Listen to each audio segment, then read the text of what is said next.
में चुनाव आयोग ने बिहार के बाद अब उत्तर प्रदेश सहित देश के 9 राज्यों और 3 केंद्र शासित प्रदेशों में एसआईआर यानी कि मतदाता विशेष गहन पुनरीक्षण अभियान मंगलवार 4 नवंबर से शुरू कर दिया है। इसलिए आज की इस वीडियो को बहुत ही ध्यान से देखिएगा, क्योंकि इस वीडियो में एसआईआर से संबंधित सभी जानकारियां आपको देखने को मिलेंगी। जैसे आपको क्या करना है, कौन से दस्तावेज रखने होंगे, किसका किसका नाम सूची से कट जाएगा, सभी सवालों के जवाब इस वीडियो में मिलेगा। इसलिए आज की इस वीडियो को आप सभी के लिए बहुत ही खास और काम की होने वाली है, इसलिए बहुत ही ध्यान से देख लीजिएगा। अगर कोई बात न समझ में आए तो वीडियो को बैक करके देख लीजिएगा, क्योंकि आपका नाम यदि छूट गया या किसी दस्तावेज की कमी रह गई या फिर काट दिया गया तो बाद में बेकार के चक्कर लगाने पड़ेंगे। इसलिए वीडियो को बहुत ही ध्यान से देखिएगा। तो अब वीडियो को लाइक कर लीजिए, साथ ही अपने सभी दोस्तों में शेयर भी कर दीजिएगा, ताकि उन सभी तक ये महत्वपूर्ण काम की जानकारी पहुंच सके और वो भी इसका लाभ उठा सके। ऐसे ही काम की खबरें देखते रहने के लिए चैनल को सब्सक्राइब करना तो बिल्कुल भी न भूलिएगा। और हाँ, कमेंट में अपने जिले का नाम भी लिख दीजिएगा और आपके जिले में एसआईआर हुआ या नहीं हुआ है, या फिर आपके बीएलओ आपके यहाँ पहुँच रहे हैं या नहीं, या यदि कोई दिक्कत परेशानी आ रही है तो कमेंट में ज़रूर लिखिएगा, ताकि ये सभी जानकारियाँ हम संबंधित अधिकारियों तक पहुँचा सकें। चलिए अब देखते हैं सभी बातें विस्तार से कि एसआईआर के लिए जब आपके घर पर बीएलओ जाएंगे तब उन्हें गणना फॉर्म में कौन कौन सी जानकारियां देनी होगी। तो देखिए, उत्तर प्रदेश में आज से विशेष गहन पुनरीक्षण यानी कि एसआईआर अभियान शुरू हुआ है। बीएलओ घर घर जाकर मतदाताओं से गणना फॉर्म भरवाएंगे। यह प्रक्रिया 7 फरवरी 2026 को समाप्त होगी। अभियान में 51 करोड़ मतदाताओं को कवर किया जाएगा। फॉर्म में व्यक्तिगत जानकारी, पता, फोटो आदि भरनी होगी। चुनाव आयोग ने बिहार के बाद अब उत्तर प्रदेश समेत 9 राज्यों और 3 केंद्र शासित प्रदेशों में विशेष गहन पुनरीक्षण यानी कि एसआईआर अभियान मंगलवार से शुरू कर दिया है। इस चरण में बूथ लेवल अधिकारी यानी कि बीएलओ घर घर जाकर मतदाताओं से गणना फॉर्म भरवाएंगे, जिससे फर्जी या पुरानी एंट्री हटाई जा सके और नए योग्य मतदाताओं को जोड़ा जा सके। यह प्रक्रिया 7 फरवरी 2026 को अंतिम मतदाता सूची के प्रकाशन के साथ समाप्त होगी। बिहार के बाद यह एसआईआर का दूसरा बड़ा चरण है, जहां सुप्रीम कोर्ट में भी इसकी वैधता पर सुनवाई चल रही है। चुनाव आयोग के अनुसार यह अभियान लगभग 51 करोड़ मतदाताओं को कवर करेगा, जिसमें उत्तर प्रदेश के करीब 15 करोड़ मतदाता शामिल हैं। मुख्य चुनाव आयुक्त ज्ञानेश कुमार ने कहा, एसआईआर एक जन केंद्रित अभियान है जो लोकतंत्र की मजबूती सुनिश्चित करेगा। बीएलओ घर घर में कम से कम 3 बार जाएंगे, ताकि कोई मतदाता छूट न जाए। यूपी के मुख्य निर्वाचन अधिकारी नवदीप रिडवा ने बताया कि 28 अक्टूबर से 3 नवंबर तक निर्वाचन रिटर्निंग अधिकारी ईआरओ ने मौजूदा मतदाताओं के लिए पूर्व भरे हुए गणना फॉर्म छापे हैं, जो बीएलओ आज से वितरित करेंगे। अब ये देख लीजिए कि एसआईआर प्रक्रिया चरणबद्ध तरीके से कैसे चलेगी। तो एसआईआर का यह चरण 4 प्रमुख स्टेज में होगा, जिसके तहत बीएलओ हर मतदान केंद्र के लगभग 1000 मतदाताओं के घर जाएंगे। वे पूर्व भरा हुआ फॉर्म देंगे, जिसमें नाम, एपिक नंबर, पता, विधानसभा क्षेत्र, पार्ट नंबर, सीरियल नंबर और मौजूदा फोटो पहले से अंकित होगा। यदि बीएलओ न आए तो मतदाता 1950 हेल्पलाइन पर संपर्क कर अपना फॉर्म मंगवा सकते हैं, या voter.eci.gov.in पर बीएलओ का संपर्क देख सकते हैं। सभी फॉर्म जमा होने के बाद ईआरओ और सहायक ईआरओ सत्यापन करेंगे। ड्राफ्ट सूची में केवल वे नाम शामिल होंगे जिन्होंने फॉर्म भरा है, इसलिए फॉर्म को ध्यान से जरूर भर लीजिएगा, ठीक है।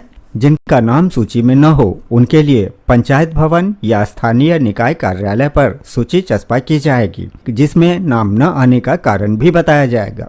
मतदाता फॉर्म 7 यानी कि नाम हटाने का फॉर्म, फॉर्म 8 यानी कि सुधार का फॉर्म, फॉर्म 6 यानी कि नया पंजीकरण फॉर्म भरकर आपत्ति दर्ज करा सकते हैं। शहरी और प्रवासी मतदाता ऑनलाइन पोर्टल के जरिए भी आवेदन कर सकेंगे। राजनीतिक दलों के बूथ लेवल एजेंट यानी कि बीएलए प्रतिदिन 50 फॉर्म तक अपने बीएलओ को जमा कर सकेंगे। सभी दावों आपत्तियों के निपटारे के बाद फाइनल सूची जारी होगी, जो 2027 के यूपी विधानसभा चुनाव का आधार बनेगी।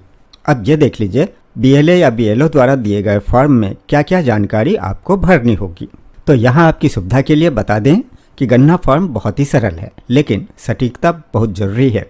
पूर्व भरा हुआ फॉर्म यानी कि जिसमें काफी कुछ पहले से भरा होगा, फॉर्म मिलने पर मतदाता निम्नलिखित विवरण अपडेट या सत्यापित करेंगे, जिनमें पहला होगा व्यक्तिगत जानकारी यानी कि पूरा नाम, जन्म तिथि, लिंग, माता पिता का नाम, वैवाहिक स्थिति, पिछले एसआईआर यानी कि 2003 से लिंक, यदि नाम 2003 के मतदाता सूची में है तो उसका एपिक नंबर, पार्ट और सीरियल नंबर भरें। यदि नहीं मिले तो माता पिता या निकट संबंधी का विवरण दें। यह सत्यापन के लिए अनिवार्य है। और दूसरा होगा वर्तमान पता और फोटो। यदि पता बदला हो तो नया पता साफ लिखें। नई पासपोर्ट साइज फोटो चिपका सकते हैं। और तीसरा है दस्तावेज प्रमाण पत्र। दस्तावेज प्रमाण में पहचान के लिए Aadhaar card, passport, driving licence, voter ID, ration card, bank passbook आदि में से कोई एक। इसी तरह नागरिकता प्रमाण के लिए जन्म प्रमाण पत्र या स्कूल सर्टिफिकेट। नए मतदाताओं के लिए फॉर्म 6 के साथ घोषणा पत्र। इसमें वोटरों की सुविधा के लिए विशेष सहायता भी की जाएगी, जैसे बुजुर्ग, दिव्यांग या आर्थिक रूप से कमजोर वर्ग के लिए बीएलओ या वॉलंटियर मदद करेंगे। फॉर्म में अभिभावक, रिश्तेदार के हस्ताक्षर की कॉलम भी जोड़ी गई है, जिससे बीएलओ काउंटर साइन करेंगे। यदि फॉर्म न भरा जाए तो नाम ड्राफ्ट सूची से कट सकता है। बीएलओ पड़ोसियों से भी सत्यापन करेंगे, जैसे मृत्यु या स्थानांतरण की स्थिति में। उत्तर प्रदेश में एसआईआर को लेकर राजनीतिक हलचल तेज है। यूपी में राजनीतिक दलों की प्रतिक्रिया और चुनौतियां भी सामने आई हैं। समाजवादी पार्टी प्रमुख अखिलेश यादव ने एसआईआर पीडीएफ प्रहरी अभियान शुरू किया है, जिसमें वरिष्ठ कार्यकर्ता पिछड़े, दलित और अल्पसंख्यक मतदाताओं के नाम बचाने की निगरानी करेंगे। उन्होंने कहा, हर वोट की रक्षा करना लोकतंत्र बचाना है। कांग्रेस और बहुजन समाज पार्टी ने भी आशंका जताई है कि यह अभियान सत्ताधारी भाजपा के पक्ष में वास्तविक मतदाताओं के नाम काटने का हथकंडा हो सकता है। वहीं उप मुख्यमंत्री ब्रजेश पाठक ने समर्थन देते हुए कहा, चुनाव आयोग का यह कदम सराहनीय है। केवल योग्य मतदाता ही सूची में रहें। बिहार एसआईआर में 68 लाख नाम हटे और 21 लाख नाम नए जुड़े थे, जिससे यूपी में भी इसी पैमाने पर उम्मीद है। आयोग ने प्रशिक्षण सत्र आयोजित कर बीएलओ को तैयार किया है, जिसमें ईसीआई नेट ऐप के जरिए डिजिटल सत्यापन पर जोर दिया गया। इन सभी परिस्थितियों में आपको ये भी जान लेना चाहिए कि बीएलओ को अगर आप घर पर नहीं मिले तो क्या होगा। 2004 में माता पिता का भी वोटर कार्ड नहीं है तो कैसे बन सकेगा आपका मतदाता कार्ड। तो इन सभी सवालों के जवाब के लिए ये जान लेना जरूरी होगा कि विशेष गहन पुनरीक्षण यानी कि एसआईआर होता क्या है, चुनाव आयोग ये क्यों करा रहा है, पूरी प्रक्रिया के दौरान क्या क्या होगा। अगर आपके राज्य में भी विशेष गहन पुनरीक्षण हो रहा है तो किन दस्तावेजों की जरूरत पड़ेगी। अगर बीएलओ के आने पर आप घर पर नहीं हुए तो क्या होगा। अगर ऑनलाइन इसमें शामिल होना चाहें तो क्या करना होगा। आइए इन सभी सवालों का जवाब देखते हैं। बिहार में हुए एसआईआर यानी विशेष गहन पुनरीक्षण के बाद अब देश के 12 राज्यों व केंद्र शासित प्रदेशों में मतदाता सूचियों में विशेष गहन पुनरीक्षण की शुरुआत हो रही है। 28 अक्टूबर को इन सभी राज्यों व केंद्र शासित प्रदेशों की मतदाता सूचियां फ्रीज कर दी गई है। अब 4 नवंबर यानी कि आज से एसआईआर की प्रक्रिया का दूसरा चरण शुरू हो रहा है, जो कि 7 फरवरी 2026 तक चलेगा। जिन 12 राज्यों व केंद्र शासित प्रदेशों में यह प्रक्रिया हो रही है उनमें अंडमान और निकोबार द्वीप समूह, गोवा, मध्य प्रदेश, उत्तर प्रदेश, राजस्थान, पश्चिम बंगाल, पुडुचेरी, छत्तीसगढ़, गुजरात, केरल, तमिलनाडु और लक्षद्वीप शामिल हैं। तो यह विशेष गहन पुनरीक्षण क्या है। यह एक खास अभियान है जिसके तहत किसी भी निर्वाचन क्षेत्र या राज्य की मतदाता सूची को वेरीफाई, सही और अपडेट किया जाता है। इसमें काफी गहनता से जांच होती है। घर घर जाकर मतदाताओं का सत्यापन किया जाता है। इससे चुनाव आयोग को यह सुनिश्चित करने में मदद मिलती है कि हर योग्य मतदाता सही तरीके से मतदाता सूची में शामिल हो और कोई भी नकली या डुप्लीकेट नाम इसमें न रहे। भारत के संविधान का अनुच्छेद 324 और लोक प्रतिनिधित्व अधिनियम 1950 यानी कि आरपीए 1950 संसद और राज्य विधानमंडलों के चुनावों के लिए मतदाता सूची तैयार करने और चुनाव कराने का अधीक्षण, निर्देशन और नियंत्रण चुनाव आयोग को देता है। चुनावी मशीनरी, पात्रता, शर्तें, मतदाता सूची तैयार करने का तरीका और प्रक्रिया और आरपीए 1950 के तहत बनाए गए मतदाता पंजीकरण नियम 1960 पीआर 1960 के तहत प्रदान की गई है। आरपीए 1950 के सेक्शन 21 के साथ साथ आरपीए 1950 के दूसरे लागू प्रोविजंस के तहत कमीशन को इलेक्टोरल रोल्स का स्पेशल इंटेंसिव रिवीजन यानी कि एसआईआर यानी कि विशेष गहन पुनरीक्षण करने का अधिकार है, जिसमें नए सिरे से मतदाता सूची तैयार करना भी शामिल है। अब जैसा कि हम सभी जानते हैं कि ये तो अभी अभी बिहार में हुआ भी था, लेकिन अब इस बार क्या नया है? तो बिहार विधानसभा चुनाव से पहले चुनाव आयोग ने बिहार की मतदाता सूची का विशेष गहन पुनरीक्षण कराया। इस दौरान आए ड्राफ्ट रोल में 65 लाख से ज्यादा मतदाताओं के नाम हटाए गए। दावे आपत्ति के बाद नई अंतिम मतदाता सूची में बिहार में 47,77,487 मतदाता घट गए थे। अब इसी प्रक्रिया के दूसरे चरण में चुनाव आयोग ने 12 राज्यों को केंद्र शासित प्रदेशों में एसआईआर कराने का ऐलान किया है। इसके लिए प्रिंटिंग ट्रेनिंग 28 अक्टूबर से 3 नवंबर 2025 के बीच हो रही है। इसके बाद बीएलओ घर घर जाकर मतदाताओं का पुनरीक्षण करेंगे। इस गहन पुनरीक्षण के बाद मसौदा मतदाता सूची जारी की जाएगी। इस सूची के जारी होने के बाद दावे आपत्तियां दर्ज कराई जा सकेंगी। इन दावों और आपत्तियों पर सुनवाई और उनके सत्यापन के बाद 7 फरवरी 2026 को नई मतदाता सूची का प्रकाशन होगा। अब सवाल ये उठता है कि बीएलओ मतदाताओं के पास कब आएंगे और इस दौरान उन्हें क्या क्या करना होगा। एसआईआर समान मतदाता सूची संशोधन से अधिक विस्तृत प्रक्रिया है। विशेष संक्षेप पुनरीक्षण प्रक्रिया के तहत निर्वाचन अधिकारी और सहायक निर्वाचन अधिकारी 27 अक्टूबर 2025 को फ्रीज की गई मतदाता सूची के अनुसार प्रत्येक मतदाता के लिए यूनिक एन्यूमरेशन फॉर्म तैयार करेंगे। इन फॉर्म में मौजूदा मतदाता सूची से जुड़ी सभी जरूरी जानकारी होगी। यह 1000 मतदाता पर एक बूथ लेवल अधिकारी यानी कि बीएलओ नियुक्त किया जाएगा। ये बीएलओ इन फॉर्मों को अपने क्षेत्र के मतदाता तक पहुंचाएंगे और उन्हें 2002-2004 में हुई पिछली एसआईआर के रिकॉर्ड से नाम या रिश्तेदार के नाम से मिलान करने में मदद करेंगे। इसके लिए बूथ लेवल अधिकारियों को ऑल इंडिया डेटाबेस तक भी पहुंच दी जाएगी, जिससे अगर मतदाता का नाम 2002-2004 में किसी अलग मतदान केंद्र, विधानसभा या राज्य में रहा हो तो उसका मिलान किया जा सके। नाम मिलान के साथ ही मतदाता का काम भी पूरा हो जाएगा। आगे की प्रक्रिया निर्वाचन पंजीकरण अधिकारी यानी कि ईआरओ द्वारा की जाएगी। अब दूसरी बात ये देख लेते हैं कि बीएलओ जब मतदाता के घर आएगा उस वक्त मतदाता घर पर नहीं हुआ तो क्या उसका नाम सूची से कट जाएगा? बिहार के अनुभवों को देखते हुए चुनाव आयोग ने यह भी निर्णय लिया है कि बीएलओ फॉर्मों के मिलान और लिंकिंग के लिए अधिकतम 3 बार घरों का दौरा करेंगे। बीएलओ सिर्फ संबंधित राज्य ही नहीं बल्कि देश भर के मतदाता सूची की जांच कर यह देखेंगे कि संबंधित व्यक्ति का नाम कहीं और तो नहीं है। यदि किसी अन्य सूची में नाम पाया गया तब भी उन्हें मतदाता माना जाएगा। यदि कोई मतदाता अस्थायी रूप से बाहर गया है या ऑफिस समय में उपलब्ध नहीं है तो वह ऑनलाइन माध्यम से स्वयं भी विवरण अपडेट कर सकता है। पहले चरण में मतदाताओं के विवरण 2002, 2003, 2004 की सूची से मिलान किए जाएंगे ताकि पुराने रिकॉर्ड में विसंगतियां पकड़ी जा सके। अब सवाल ये है कि बीएलओ मतदाता के पास जाकर क्या करेंगे। बीएलओ द्वारा दिए गए विशिष्ट गणना प्रपत्र में मौजूदा मतदाता सूची के सभी आवश्यक विवरण होंगे। बीएलओ प्रपत्र देने के बाद जिन मतदाताओं के नाम उनमें है यह मिलान करेंगे कि क्या उनका नाम 2003 की सूची में था।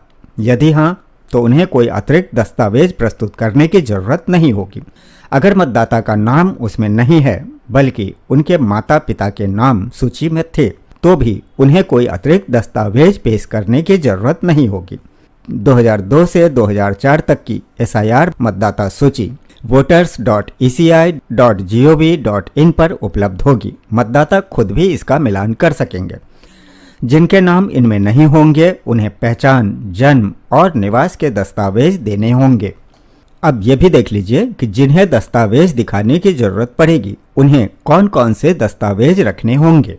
तो जिन मतदाताओं के नाम का मिलान नहीं हो पाता उन्हें इसके लिए कुछ तय दस्तावेज दिखाकर अपना नाम मतदाता सूची में जुड़वाना होगा। इनमें निम्न दस्तावेज शामिल हैं: केंद्र सरकार, राज्य सरकार या किसी सरकारी उपक्रम के नियमित कर्मचारी या पेंशन धारक को जारी किया गया पहचान पत्र या पेंशन भुगतान आदेश। दूसरा, किसी सरकारी संस्थान, स्थानीय निकाय, बैंक, डाकघर, LIC या सरकारी उपक्रम द्वारा 1 जुलाई 1987 से पहले जारी किया गया कोई भी पहचान पत्र, प्रमाण पत्र या दस्तावेज। सक्षम पदाधिकारी द्वारा जारी किया गया जन्म प्रमाण पत्र, पासपोर्ट, किसी मान्यता प्राप्त बोर्ड या विश्वविद्यालय द्वारा जारी किया गया मैट्रिकुलेशन का शैक्षिक प्रमाण पत्र, राज्य सरकार की सक्षम प्राधिकारी द्वारा जारी स्थायी निवास प्रमाण पत्र, वन अधिकार प्रमाण पत्र, सक्षम प्राधिकारी द्वारा जारी OBC, SC, ST या किसी जाति का प्रमाण पत्र, राष्ट्रीय नागरिक पंजी जहां लागू हो, परिवार रजिस्टर जिसे राज्य या स्थानीय निकायों द्वारा तैयार किया गया हो, सरकार द्वारा जारी भूमि या मकान आवंटन प्रमाण पत्र, आधार कार्ड मान्य पर आयोग के दिशा निर्देश के अनुसार लागू होंगे। अब ये देख लीजिए कि कौन दर्ज करवा सकता है अपना नाम। चुनाव आयोग ने मतदाता के लिए जरूरी अहर्ताएं भी बताई है। इसके अनुसार संविधान की धारा 326 के अनुसार जो भी भारतीय नागरिक है उसे 18 साल की आयु का होना, संबंधित क्षेत्र का निवासी होना, कानून के तहत किसी तरह के मामले में वांछित नहीं होना चाहिए। ऐसे लोगों को सूची में नाम शामिल कराने का अधिकार है। वहीं भीड़भाड़ से बचने के लिए आयोग ने निर्णय लिया है कि किसी भी मतदान केंद्र पर 1200 से ज्यादा मतदाता नहीं होंगे और ऊंची इमारतों, गेटेड कॉलोनियों और झुग्गी बस्तियों में नए मतदान केंद्र बनाए जाएंगे। अब ये देख लीजिए कि अगर आप ऑनलाइन फॉर्म भरना चाहें तो क्या करें। मतदाता अपना ऑनलाइन फॉर्म भी भर सकते हैं यदि उनके नाम या उनके पिता या माता के नाम 2003 की सूची में थे तो उन्हें 2003 की मतदाता सूची से अपने नाम की लिंकिंग करानी होगी। अगर मतदाता या उनके माता या पिता का नाम 2003 के मतदाता सूची में नहीं थे तो ERO 12 दस्तावेजों के आधार पर पात्रता निर्धारित करेगा। आयोग द्वारा तय 12 दस्तावेजों के अलावा यदि किसी के पास अतिरिक्त वैध दस्तावेज है तो आयोग उसे भी मान्य करेगा। ERO के फैसले के बाद यानी कि अंतिम सूची प्रकाशित होने के बाद किसी भी निर्वाचन क्षेत्र का कोई भी मतदाता या निवासी जिला मजिस्ट्रेट के पास अपील कर सकता है और 15 दिनों के भीतर राज्य के मुख्य चुनाव अधिकारी के पास अपनी दूसरी अपील भी दायर कर सकता है। अब इससे जुड़ी कुछ सामान्य जानकारियां भी देख लेते हैं। तो आपको बता दें कि इससे पहले 2004 में हुआ था आखिरी SIR। यह विशेष पुनरीक्षण 20 साल बाद हो रहा है। इससे पहले 1951 से 2004 के बीच कुल 8 बार SIR की प्रक्रिया की गई थी। अब इस अभ्यास के तहत सभी योग्य मतदाताओं को सूची में शामिल किया जाएगा और उन नामों को हटाया जाएगा जो गलत तरीके से दर्ज हैं। इस पहल से यह सुनिश्चित होगा कि कोई भी योग्य मतदाता छूटे नहीं और कोई अयोग्य का नाम सूची में शामिल न रहे। बिहार SIR क्या था? बिहार में गणना प्रपत्रों का वितरण और कर्मियों का प्रशिक्षण 24 जून 2025 तक पूरा किया गया। राज्य में 7,89,69,844 निर्वाचकों के लिए प्रपत्र मुद्रित कर BLO के माध्यम से वितरित किए गए। इस प्रक्रिया में 38 जिला निर्वाचन पदाधिकारियों, 243 निर्वाचक निबंधक, 2,976 सहायक निबंधक, 77,895 BLO और स्वयंसेवकों ने सक्रिय भाग लिया। कुल 7,24,05,756 गणना प्रपत्र प्राप्त हुए, जिसमें 16 लाख से अधिक आवेदन ऑनलाइन किए गए।